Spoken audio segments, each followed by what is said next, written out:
end. How about everybody at this end? Good afternoon, everybody. Good afternoon. Oh, a nice rowdy crowd. That's what we like to hear. Now, as has been pointed out, we are both riding side saddle this afternoon. We're both members of a side saddle display team called the Flying Foxes, and we've set out to prove that riding side saddle can be fun and hopefully exciting. Hopefully exciting for the right reasons. And we're going to give you a little demonstration now this afternoon of the type of things that can be done on a side saddle. As Mr. Larson has said, Bex here is riding the beautiful little Basil. He's a 15-2 coloured cob, quite unusual for a side saddle horse. Generally side saddle horses are quite tall because they've got a much longer back to accommodate the length of the saddles. Basil is small, but he is mighty. And although he's not as tall as Henry, he can go really, really fast and he can make much sharper turns than my horse. Henry here is a 17-hand Irish draft cross thoroughbred, and he actually belonged to the army before he came to live here at Audley End House. He was a gentleman's and officer's hunter with the Royal Artillery down in Wiltshire, but he injured his leg and was pensioned out of the army, which meant, fortunately for me, he came to live here and he is now very much a lady's horse. Now, without further ado, I'm going to stop talking and we're going to get on with doing something hopefully far more exciting. Now, last night at dinner, can you believe the nerve of her? Miss Seabag Montefiore here threw a glove upon the table at dinner, Uncle. Do you remember? It was most indecorous of her. Dreadful behaviour. She threw a glove upon the dinner and challenged me to a race. She thinks her little horse is much faster than mine. Utter rubbish as far as I'm concerned. Now, I would entreat you, ladies and gentlemen, to cheer in our race for me. Because my uncle owns this place, and if you don't cheer for me, he'll have you all thrown off. And I, personally, will hunt down every single one of you and have you horsewhipped if you don't cheer for me. So who's going to cheer for me and Henry? Oh, about 3 of you. I've got a very big horsewhip. Who's cheering for me and Henry? Now, Miss Seabag Montefiore here is going to have a brief word with you, and she's going to explain why you should cheer for her. You need to cheer for me because I'm nice and I'll cry if you don't. So who's cheering for Miss Seabag Montefiore? Who frankly sounds like a bit of a wet pants. Who's going to cry if you don't cheer for her? Now, first of all, we're just going to warm our horses up. If any of you have been living in a cave for the last week and weren't aware, that a lovely friend of ours, William, and his young lady, Kate, had quite a big day yesterday. So we're feeling very patriotic at the moment. So we've got the bunting out for our street party for the royal wedding. And we're just going to warm our horses up by having a little jump over the bunting. Now, jumping bunting's actually very difficult on a horse, and we've had to spend a lot of time training our horses to do so. It's very difficult for the horse to judge the height of the jump, and on a breezy day like today, the bunting rather tends to move around a little. But we shall see how we get on.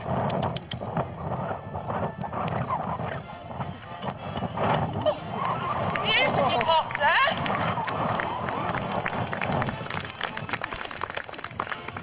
Shall we, my dear, together as a little warm-up? So, side by side now.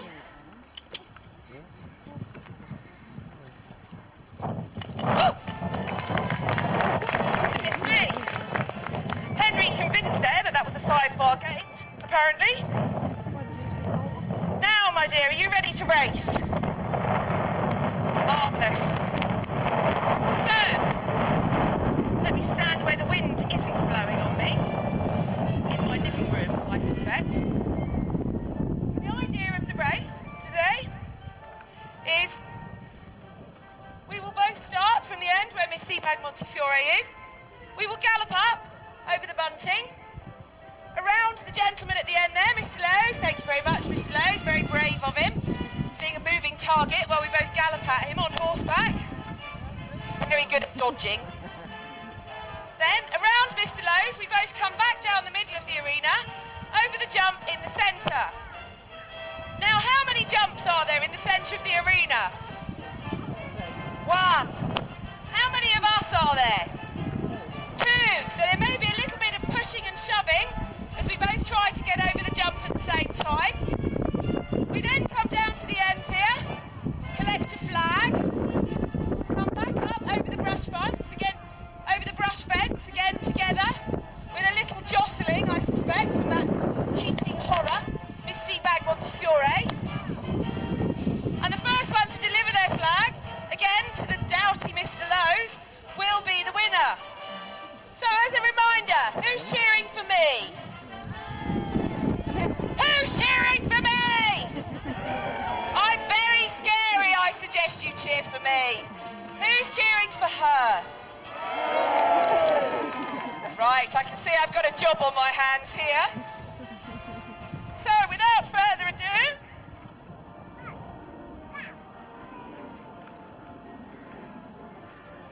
now for everyone who's seen the film Grease, Mr. Hathaway White is going to perform a very similar task for us. But he's not very coordinated, so if you could all count him in. 3, 2,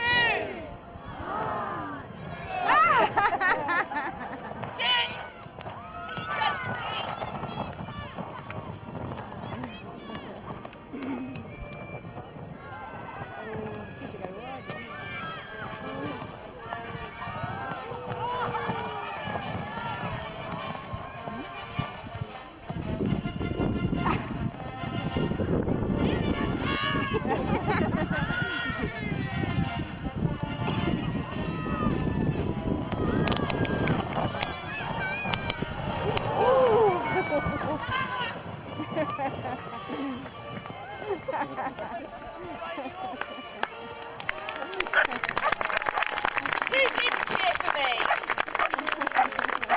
Who did cheer for me? Well done, you made a very good choice. However, there was a whiff of cheating on that one, all from her, I hasten to add. I suspect Mr. Hathaway White may have dropped her flag before he dropped mine, and she knocked the jump down, which is cheating of the highest order in my opinion. So should we run again? Righto, gentlemen, no pressure then. Are you happy with that, Miss Seabag Montefiore? No, you can leave it higher if you wish. We're not scared. What's the worst that could happen?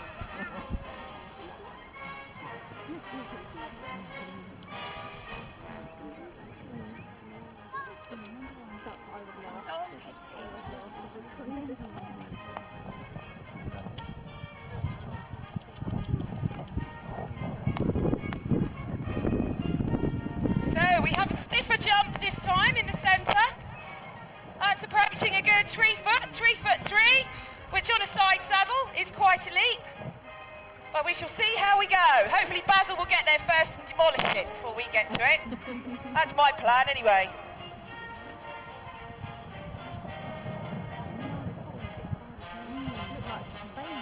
Of course, will not understand that anybody would want to go and see this multi-coloured pony.